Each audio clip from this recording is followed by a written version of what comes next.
Hubris is the nothing personal word of the day for September 27th, 2022. Hubris. That's what I had. I just landed not many hours ago from Berlin, where I went to compete in my fourth marathon major. There's 6 majors: Tokyo, London, Berlin, New York, Chicago, Boston. I've done the US ones. I wanted to do Berlin, made plans, got in through a great company called Fitness International, run by Kelly McClay, an incredible woman who started this business where you travel with a group and you get to run a marathon, one of the majors. And I had not run since July 16th, and I had the hubris to think that I could do it. And I went through marathon weekend. I went sightseeing. I visited a concentration camp. I visited other spots in Berlin, an unbelievably historic city. There still are parts of the wall that separated East and West Berlin that maybe some of the younger people do not realize what a significant moment that was when the wall came tumbling down, John Cougar. So it was a interesting weekend on my feet. I had not run since July because my hamstring was torn and I did Kilimanjaro and needed to rest. So I take the starting line full of all these amazing runners and accomplished runners, and I didn't frickin' deserve it, and I quit. I was texting with Jason Caldwell. I hope you enjoyed our sit down. He saw my video and he reached out to me to tell me, hey, listen, bad days happen. And I told him the biggest issue I had is that I knew going in that I hadn't earned the right to start. And when you don't earn that right, then you can't start. But I had such hubris. Oh, I've done 26 marathons. Oh, I'm this major runner. I can do this. Mile 1, mile 2. I'm like, God, I don't feel great. 4, 5, 6. All right, I got a few more hours. I can do this. 8, 9. There's a subway station right there. I'm not going to look. 10. Oh, God, I need to eat. I'm dizzy. There's a real problem. The weather's perfect, and I still feel this badly. My legs are killing me. I tried to walk a little bit. Walking was harder. And then at mile 12, I saw a subway station that just happened to have the same line, right? It was the U6, which gets right back to my hotel. And I literally walked off the course. I ripped my number off out of embarrassment, put my water bottle down, walked down to the subway, and I was there with all the people who were cheering on runners and family and friends by going from one spot to another. And I'm there, I'm sweating, I've got salt deposits on my face, I'm despondent, I'm limping. So today I'm back, got back last night. I am sore as can be, and I am medal free. If you're gonna be sore, you might as well get the medal. I do not like failing. I appreciate failure. It helps me absolutely grow. It helps me measure my successes. But God, does it feel badly. I understand why people don't want to fail, so they don't try anything. I guess that's the takeaway. If you don't want to feel like I feel right now, just don't do anything. But then the problem is you won't do anything. So you might as well do something and take the risk of feeling the way I feel this second. While I was in Berlin, I felt another way. You know, Coca is our producer here at Nothing Personal. He is my sensei in so many ways. He is my conscience. He is my guiding light. He is helpful to me as I navigate the what are often treacherous, shark-infested waters of social media, of having a platform, of having a microphone. And every once in a while, way more often than I'd like to admit, I proceed to do things without speaking to Coca first. And it's not like I answer to Coca. Coca doesn't answer to me. We are a team. It's that sometimes I'm not thinking about Coca, and I see something on social media, or I see something that I'm experiencing during the course of a day, and I want to react. And I want to react in a way that shows that I am relatable, that shows that I'm engaging, that will help build the audience. There's ego involved. There's business involved. There's adrenaline, dopamine. All these things are involved as I try to be fast on Twitter. I try to be right. I try to be clever. I try to be funny. I try to entertain you. I try to entertain myself, not necessarily in that order, according to Coca, often enough. And when I saw the news that Ime Udoka was going to be suspended for a consensual affair, I went fast and I went hard. And these are all part of my blind spots and my personal biases, where I'm still so frustrated about what happened with Deshaun Watson. So frustrated because it was so reminiscent of the person who I used to be, who I don't want to be anymore, and I try not to be while still keeping an edge given the show we do, given the platform. It came up actually again yesterday with the Dolphins, or 2 days ago, when someone said to me, what would you do if one of your players got hurt during a game? Would you just hurry up and get him back on the field? And the answer is yes, because I was only interested in on the field, despite all evidence to the contrary in some of your minds. I wanted to win at all costs. Not all costs, not all financial costs, but player health was not number one on my list. Players getting concussions, not number one on my list. Deshaun Watson impacted me in a way because I was thinking to myself too often, well, if it were my player, I'm not sure. Maybe I would have enabled. Maybe I wouldn't have come down hard. Maybe I would have fought suspension. Maybe I would have traded for him. All the things that today I say no to. But then the situation with Udoka happens, and he's the erstwhile head coach of the Boston Celtics, who's been suspended for 1 year by the Boston Celtics. And this is a team that was in the finals last year. And he was suspended for what we don't know. And that's the biggest point. I thought I knew because I read a report. And the report that I read said that he was involved in a consensual affair. And I ran with that. Without thinking that, wait a minute, maybe it's not a consensual affair. Maybe there's more here than we know. Maybe it's consensual according to Udoka or his agent or his family. Maybe it's consensual in the way that Trevor Bauer said that his encounter was consensual. I guess when people are in trouble, they always will say it's consensual, and that doesn't mean it's true. But I took a blue check mark, or a white check mark, which I call it, as you know, because if you look at it, it looks like a white check mark. I took that and I said, oh, that means it was consensual, without thinking. Is it privilege? Is it color? Is it age? Whatever my excuse is, I've got to be better. I've got to be better. Am I atrophying a little bit from not being in an office, from not managing people? Is that possible? Is it possible I've lost my edge of empathy, which I didn't have, that I've grown but don't run an office or run a team right now? Or was I never as good at seeing every side of something because I took my internal biases, or I took the word of a man who said, I didn't do that. I didn't harass her. I can't believe she misinterpreted. I'm so sorry. All of those things added up to me being wrong, and I needed to own it, not just on Twitter, but with you, my audience, who I have a relationship with, who I care about. And I have a bigger responsibility. But so do you. So it shouldn't just be platform related. I should have the same level of care that you do. And we all need to be better. It doesn't matter to have the quickest take, even though it feels like I want to do that and I'm right more than I'm wrong.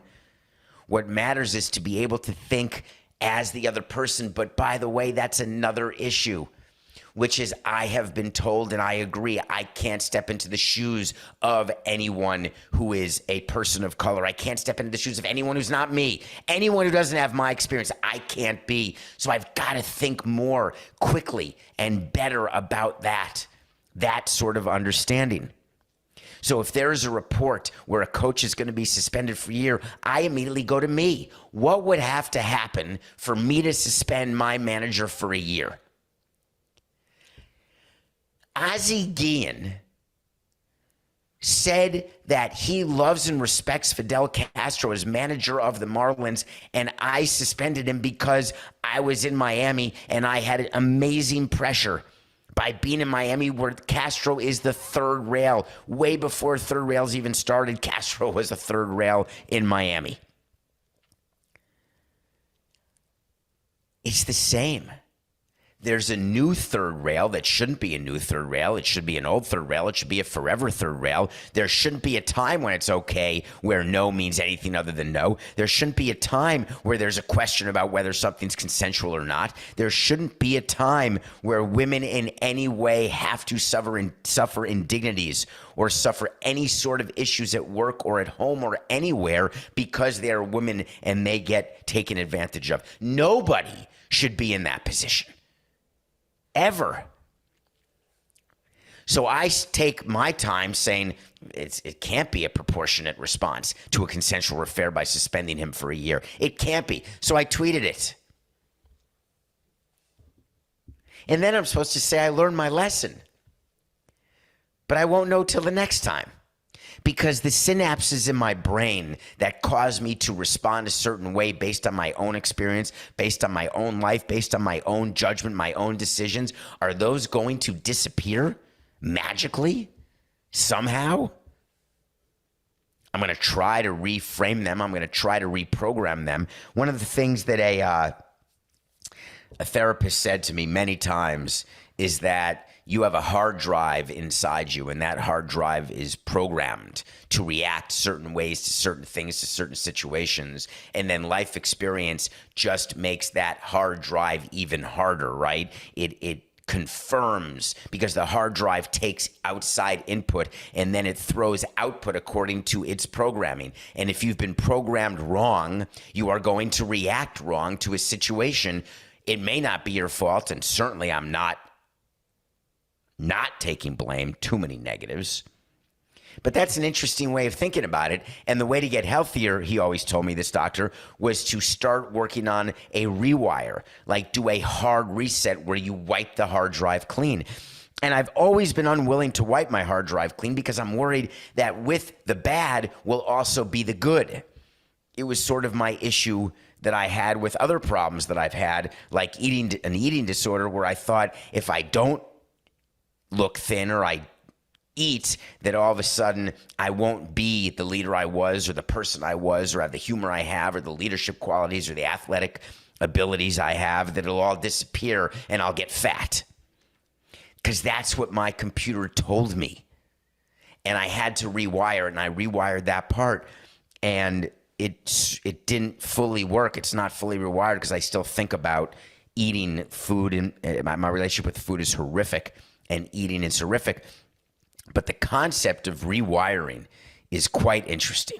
So what's going on here is that we have a situation where a coach of a team, out of nowhere, there is an investigation that's been going on, and I should know this because I ran a team. Just because something leaks doesn't mean it's acute or happened that minute. The Celtics could have been investigating a situation for a year, 6 months, 4 months. Who knows? We don't have the reports. But then the Celtics do a press conference where they don't answer questions. Udoka gives a statement where he doesn't answer questions. He just apologizes to his players, his fans, and the organization, and then his family. How many times do I have to tell people when you're caught in a situation like this, you start with your family, end with your organization, and put the fans in the middle? All he said is he's sorry for putting the team in a difficult situation. Does that mean the difficult situation is suspending him? We don't exactly have any idea. There's rumors, but we still don't know what Udoka did.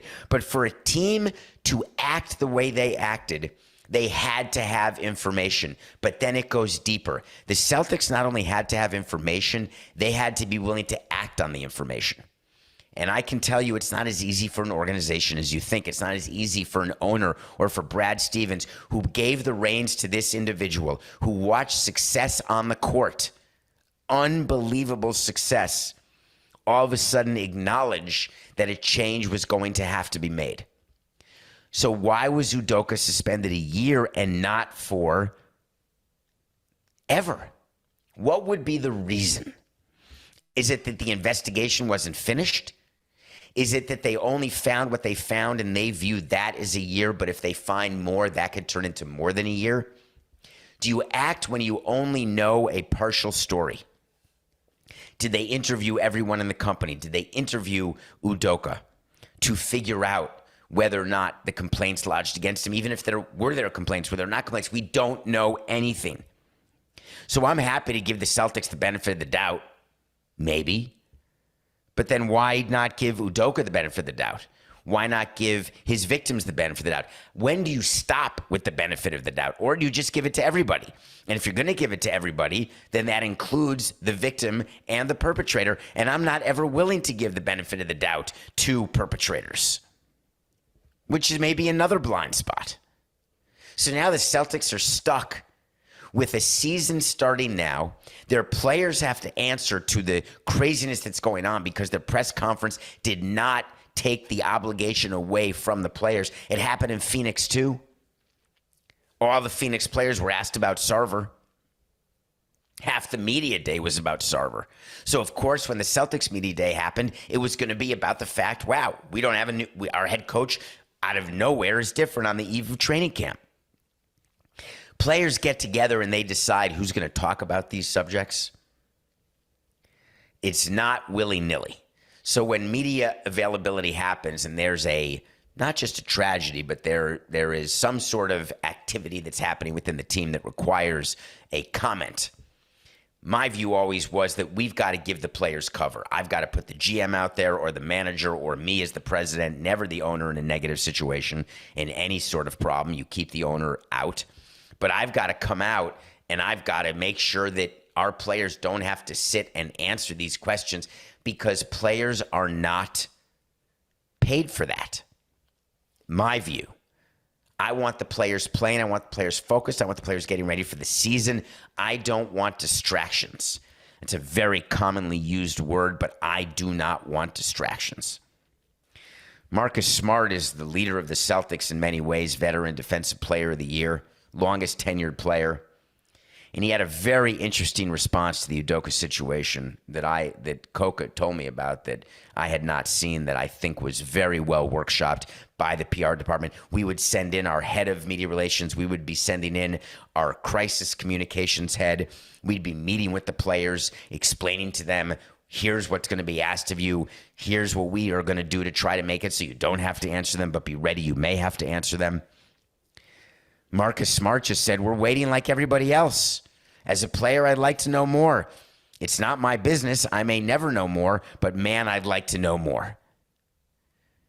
Quote, although as a player, you'd like to know, but like I said, it's not an obligation. What a brilliant way to formulate a thought. And too often in social media or in life, we never think this way. That's the concept of Lashon Hora. That's the concept of gossip, where I never think, none of us think. Actually, we're the opposite. We think it's our right to know everything that happened. We think it's our right to have complete transparency and answers, as though private companies are our government. And if you think we have transparency from the government, I've got another thing coming. And it's not that I'm a conspiracy theorist. I'm just telling you there are lots of things. There are lots of things in heaven and earth, lots more things in heaven and earth than are dreamt of in our philosophy. Lots more goes on everywhere than what we're told, but yet we always take what tidbits we get and then we fill in the rest. Like froggy DNA to make a dinosaur. We're filling in the gaps. So here's where I stand. There's more to the Udoka story. It may or may not come out.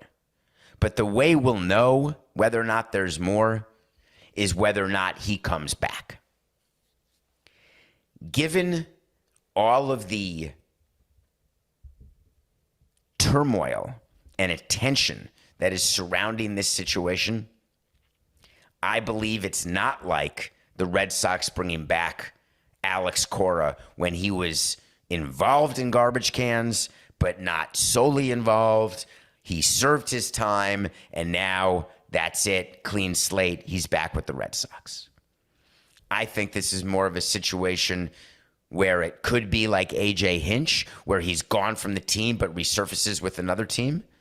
Maybe it's like Jeff Lunau, gone from the team, now gone forever. That I'm not sure, because we don't know enough, and we may never. But there's one thing I am sure, and I'll tell you, it's wait to see, an official wait to see. Udoka will not coach the Celtics again.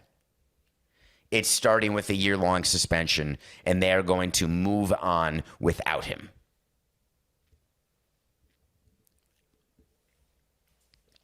The Marlins are moving on without Don Mattingly next year. Don Mattingly, we hired him in 2015. His first season with 2016. His first season ended with the death of Jose Fernandez. Don Mattingly is one of the common questions I'm asked when I give talks or when people meet me is, do you ever feel as though, that you're starstruck or ever feel weird about being in a room? I never felt that way with so many of the people I've been in a room with, but with Donnie Baseball, I did. When you grew up in New York in the 80s, Donnie Baseball was it. So when you're in a room with him and hiring him to be your manager, you're thinking, holy Christ, he's reporting to me? I loved working with him for the 2 years I had. He's the longest tenured manager in Marlins history. And when you're the longest tenured manager without any sort of, he really has not had any issues. Not enough wins, but no off-the-field issues because Donnie wouldn't. And he was allowed by the Marlins to exit on his own terms. And I appreciate that, what Bruce Sherman and Kim Ng did, the owner and GM of the Marlins. They were not bringing him back because the team has been such a disappointment, but they were not going to fire him. So they just say it's mutual, but they let Donnie do it when he wants to, how he wants to. And he did it on the 6-year anniversary of Jose's death. To me, I knew that this was coming. As a matter of fact, back in June, we did a show where I said Don Mattingly's going to get fired. I guess I'm going to lose that, Coca. I guess he wasn't fired. He wasn't renewed, but it's sort of the same thing.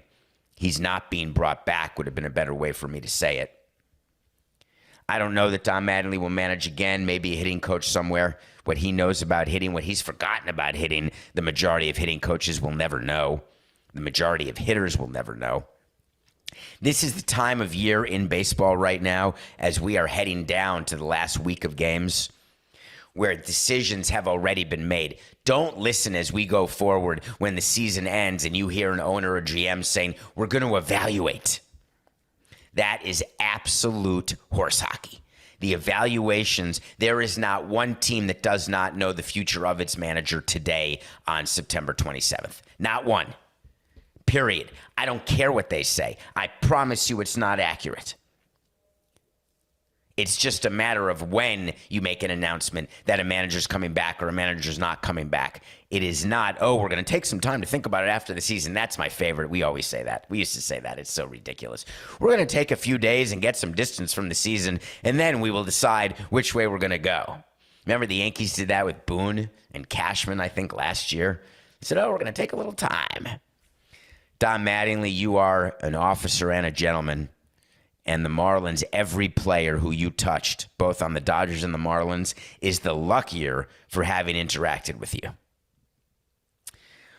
right, we come back. We are going to review a movie, and then we're going to talk about Albert Pujols getting to 700 while I was away and some funny things that have happened surrounding that 700. We will be right back. Welcome back to Nothing Personal. Thank you for listening to the Sit Down with Jason Caldwell and the mailbag episode. Thank you for those questions. Keep coming at me with questions. We'll have another mailbag coming up in a week or two. And I just appreciate all of your support and following, subscribing, and all the things you do. We are on TikTok, nothingpersonal.mpds, Instagram, and also, of course, if you're watching me, on YouTube. I watched a movie that's causing great polarity, and I don't know why. There's a new movie with Maya Hawke and Camille Mendez called Do Revenge. And I'm not burying the lead. I loved it. I was entertained the entire time. Maya Hawke is Ethan Hawke and Uma Thurman's daughter. They're not married anymore, but Oprah, Uma, Oprah? No? Letterman? Anybody? Hello? Coca, is there a chance when I say Uma Oprah that you know what I mean? It's almost positive that he won't. But that was a bit by David Letterman. Uma Oprah. So Uma and Ethan got together and had Maya. Maya is a model and an actress, and I had not seen her in anything, though she did have some credits. And she plays a a social outcast who becomes a social incast, who then becomes the central figure in a plot to exact revenge on the cool kids or not. I love high school movies. Maybe it appeals to the Peter Pan in me, but what I do know is that when you get a well-acted movie that has good music and it makes you realize that you can't believe you navigated, again, the treacherous waters of high school. You know what, man? There's so many things that have treacherous waters. I guess just wear a PFD and you have a chance to be okay. So Do Revenge is clever. And people don't want to admit it's clever because it's a high school movie. And if they're not in high school, you think it's beneath you or below you, and you're not going to be interested in the plot lines. You won't be interested in the character development. But this movie had both of those. A superb performance by Camille Mendes, who I had not seen before, but has been in a TV show. Someone told me what it was called, and of course I forgot. Either Riverdale or The OC. Two things I've never seen, but she was in one of those. And the movie is about doing revenge. It will never make, hold on, it's a funny top 5 list, but my top 5 revenge movies, number 1 will always be Revenge with Madeline Stowe and Kevin Costner. If you haven't seen it, check it out. That's my number 1 revenge movie, but Do Revenge may possibly make my top 5. Check it out. Albert Pujols, you did it. I was sure you weren't going to do it. Before the season started on March 29th, on my preview of the MLB season, it's not the MLB season, of the Major League Baseball season, I said that Albert Pujols will not hit 700 home runs, and he's not even going to be on the postseason roster if the Cards make it, which I think I had the Cards making the playoffs. I can't remember, since I got so many other predictions wrong. I can't remember that one. Well, on Friday night, in front of a huge Apple TV audience, Albert Pujols did not hit one home run. He hit 2. His 700th home run. The 4th player ever. Albert Pujols played in a time when it was presumed that everyone was doing steroids. Albert Pujols never tested positive, never got suspended. So many players were suspected but never proven because there was no testing. Fernando Tatis Sr. is an example of someone who I said incorrectly was doing steroids. I had no proof. He was never tested. He never tested positive, which means, in theory, never did steroids. Albert Pujols joins Hank Aaron and Babe Ruth and Barry Bonds. 700 home runs. Just do the math on that a little quickly. How many guys hit 40 home runs? He's hitting 40 home runs for not 10 years, that's 400. Not 15 years, that's 600. 17 years, nope. He's got to do it for an 18th year. That sort of longevity, no matter how old you are, no matter when you start, is hard to come by. There will not be another player to hit 700 home runs. It's like there won't be another pitcher to get 300 wins. It's not going to happen. Aaron Judge? No. Stanton? No. Trout? No. Julio Rodriguez? No. Tatis Jr.? No. Do the math. What strikes me about the Pujols year and why this got so much great attention and why there's some whispers, why there are people wondering, is because it came out of nowhere. Albert Pujols spent the first half of the year proving me right that he was not going to come close to the 21 home runs he needed to get 700. He had like 6 home runs. All of a sudden, in the last 50 games, he has 15 home runs. That's one every 3.2 games. It's insanity. Did his bat speed all of a sudden get better? Did his pitch recognition get better? For the youngins out there, I want to remind you that Albert Pujols is the greatest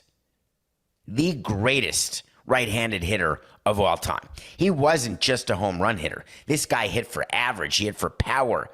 He hit in the gaps. He was a plus defender in my mind, in our scouts' mind. This is the player who, when the Cardinals let him go in 2012, the thought was they're crazy. And I thought, oh, my God, I can't believe we didn't get him. Don't worry, when he gets even older, we'll forgive him for stinking because we're going to get the greatest player in his prime. He had a disastrous time in Anaheim. He ended up being with the Los Angeles Dodgers and somehow found both youth and exuberance again, love of the game. Announced his retirement, not thinking that he would even get to 700, no matter what he tells you. No chance that he was thinking that, given the rate at which he had been hitting home runs recently. The fact that he'd even stay healthy was going to be a surprise. And he's done it. And there was all sorts of talk. The people with souvenirs and money and getting the ball, it's been a huge thing. Did you see the guy, Coca, yesterday? There was a guy in Toronto where Aaron Judge is trying to hit his 61st to tie Maris and then 62nd to set the Yankees and American League record. Some guy bought out like one or two sections of the outfield in Toronto. I love that. In the you don't have to be vaccinated at, God damn it, Coca, 4/40/69. In the you no longer have to be vaccinated Canada, just in time for MLB playoffs. Just in time for the NBA season. That rule is now gone. Some guy bought all the seats trying to catch Aaron Judge's home run ball. The guy who caught Pujols' home run ball was offered a chance to give it back to Pujols. Thank God he didn't. You'd have to be absolutely mashugana to give back a 700th home run ball, and don't immediately sell it. Got to figure out its worth. Got to meet with an auction house. Figure out the best way to do it. Albert Pujols, of course, was asked about it, as he would be, and said, hey, souvenirs are for the fans. True, though players like getting jerseys and balls signed and all sorts of other stuff. Albert Pujols then said, at the end of the day, I don't focus on material stuff. I've always been very careful about saying that. It's hard when you have a lot of stuff to say you don't focus on material stuff. You can always say, hey, it's creature comforts. Hey, it's things that I like, but I don't need. It's things that I've always wanted and never dreamt I'd have. There's a lot of different ways you can say it. Albert Pujols and the Cardinals did spring training with the Marlins and the Expos I did spring training with him for the first 12 out of 13 seasons in baseball. And what I always enjoyed about watching Pujols is that I was never able to know, and I've used this way to describe other players, but I was never able to know with him, is he 5 for his last 7? Is he 0 for his last 7? Has he hit 4 home runs in his last 6 at-bats or no home runs in 30 at-bats? When he is in the box, when he is between the lines, his ability to focus on the game, on performance, and on success, truly amazing. It's history that you watched. Way bigger than Aaron Judge getting his 61st. I am so tired of everybody focused on Aaron Judge's 61st. It's exciting. It's not a real home run chase. The record is the record, 73. It's the Yankees. When Stanton broke the record for the Marlins, is it just because it was the Marlins? That's why there was no attention? He had 59 home runs that season in 17 when he was MVP. There was no one like saying, oh, let's break in. Not on Apple, but let's break in. Aaron Judge is a great player. He's going to make a lot of money. But just out of small curiosity here, why isn't way more attention being given to Albert and his 700th? Because there will be another player to hit 61 home runs. I promise you that. 700, gone forever. The other thing that happened in baseball that was a wait to see back from September 1st and 22 is that the White Sox, who have completely imploded here at the end of the season, actually, let me say that a better way. Let's do something smarter here, okay? The Chicago White Sox are the biggest disappointment in Major League Baseball in 2022. There's no disputing it. The Cleveland Guardians, congratulations. It is major. David Blitzer, are you excited? It is major. They clinched the AL Central, a division that the White Sox should have won by 30 games. I don't care about injuries. I don't care about any of that. They should have won it by 30 games. Not only are they not winning their division, they're not the wild card, and I'm checking live. You are looking live as I look to make sure that I'm right. The White Sox, no, they still could finish 500. They're 76 and 77. They've lost 6 in a row, but they can still win 81 games.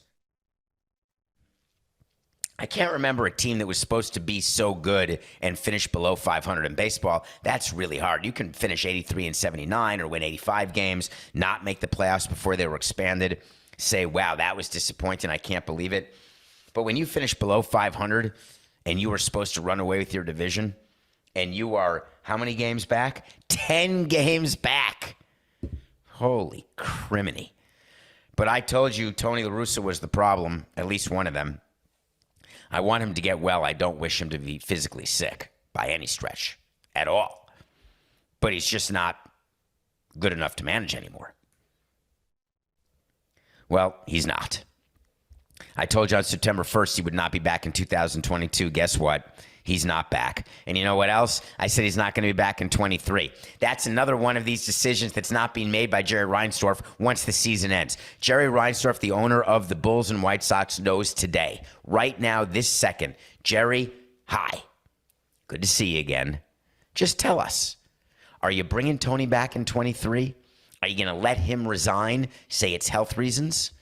Or instead, are you going to let him go? I'll tell you right now, La Russa's not back in 23, but I told you that September 1st, and I'm taking the win on that. Wait to see. Okay, nothing. Personal pick of the day. Remember, our last show like this was Wednesday, so we gave you a Wednesday, Thursday, Sunday, Monday picks. I had the Cards over the Padres on Wednesday. The Padres beat them 1-0. That's a loss. What the hell happened to the Steelers? God, do they suck. Never taking them again. That's a loss.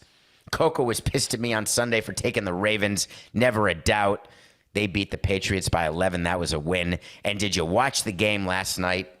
The undefeated Dolphins, the undefeated Eagles, and the undefeated Giants? One of these things is not like the other. That was the worst attempt at Electric Company or Sesame Street I've ever seen with Morgan Freeman. That is how you learn which of these things is not like the other. The Giants are not an undefeated team. It just wasn't official until last night. I'm not exactly sure how the Cowboys were getting points against the Giants. Well, because of Cooper Getty Lee Rush? I have no idea. We won that. So we went 2-2. We're 111 and 83. Okay, we have a week left in Major League Baseball. There are some races to be excited about. Now, it's not like the old days where the pennant race between the Mets and the Braves. That should be super exciting because right now the Mets are one up on the Braves, and it should be either you win the pennant or you go home. Neither the Mets nor the Braves are going home. It could be the second year in a row that there's 200-win teams in the division. I suspect that will be the case. The Dodgers and Giants did it last year. It's unbelievable, as a matter of fact, to have two teams win 100 games in a division. Just amazing. But the Mets and Braves are most likely to do it. But what's at stake is what we told you, which is if you don't win the division, you have to win a wild card series, which you're going to host. But then on top of that, you have to play the Dodgers in the second round. If you win the division, you get a bye and then get to not play the Dodgers till the LCS. So there's a lot at stake here as we finish. But that's not it.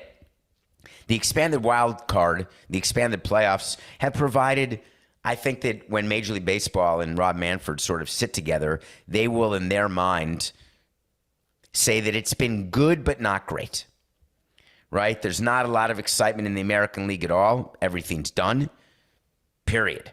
Now, will Toronto or Tampa or Seattle be home court, home field advantage in the wild card series? I'm not sure fans are getting excited about that. So the American League, they got to focus on Judge, not much else. So Judge's slump is a good thing for baseball right now.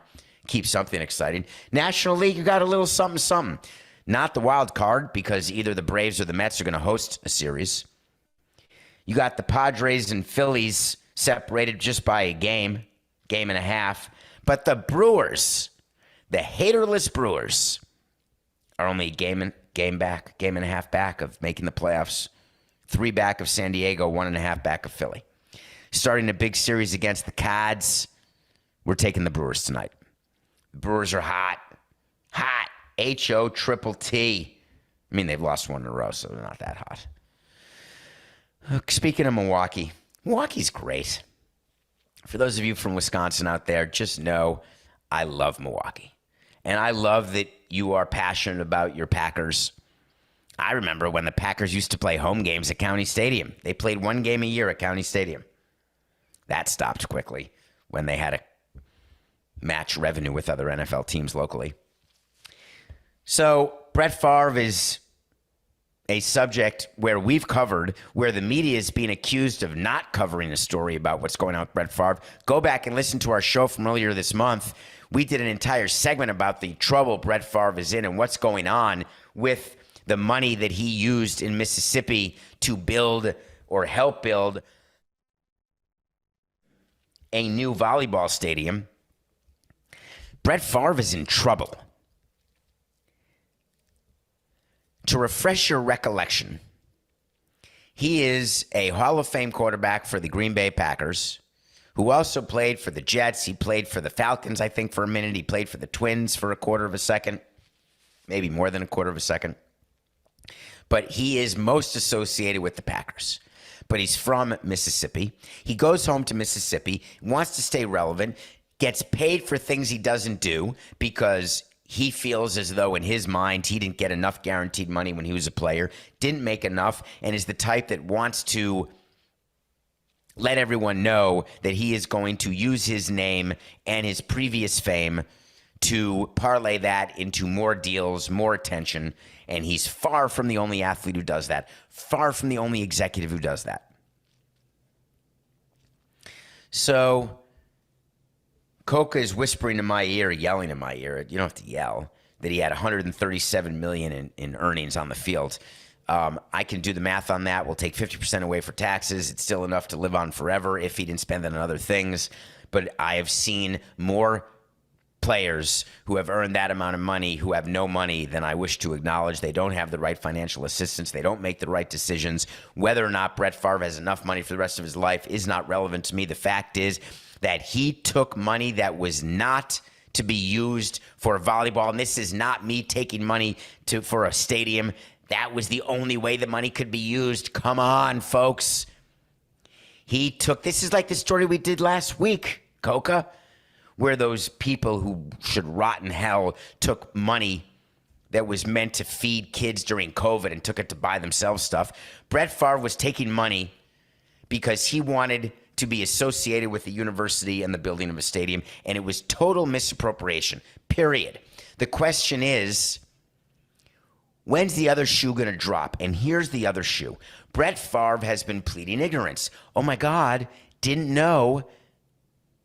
The problem with pleading ignorance is if you're found to have previous knowledge. If you're going to have plausible deniability, which is something that we love to do with our owner, we wanted to give him plausible deniability on myriad subjects, so we just wouldn't talk to him about stuff.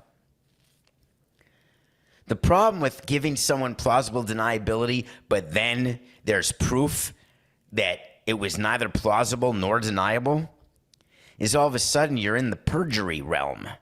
You're in the fraudulent realm. And the best way to get at someone is to get at someone else who can sing like a thornbird to their last dying day about what they know, what they did. Please don't punish me so hard. I promise I will turn state's evidence. I will be the stool pigeon to make Paul Sorvino and Ray Liotta cook pasta inside prison. I'm talking. There are people talking in Mississippi right now because they put on the fire, the flame of prison. And now word has come out that Brett Favre, who has used as his defense, hey, listen, I had no idea this was happening. I didn't know they were using welfare funds. How was I supposed to be aware of that? I'm just a dumb quarterback. Guess what? There are text messages that are now public that specifically say from the governor to Favre himself. By the way, we're going to get there. This was a great meeting, but we have to follow the law because I'm too old for federal prison. Emoji, emoji. The former governor and Brett Favre are now concerned about going to prison. Brett Favre is not going to go to prison, but Brett Favre is going to be in major trouble, including potentially charged. He's going to be fined. He's going to have to pay restitution to the government for misappropriating the funds. And I have a moral to the story as we close our show today. The moral is, if you have to tell someone, either by text, by voice, by letter, or even by thought, if you have to tell someone, wow, I hope no one finds out about this, that means you shouldn't be doing it. We'll see you again tomorrow. It's just business. This is nothing personal.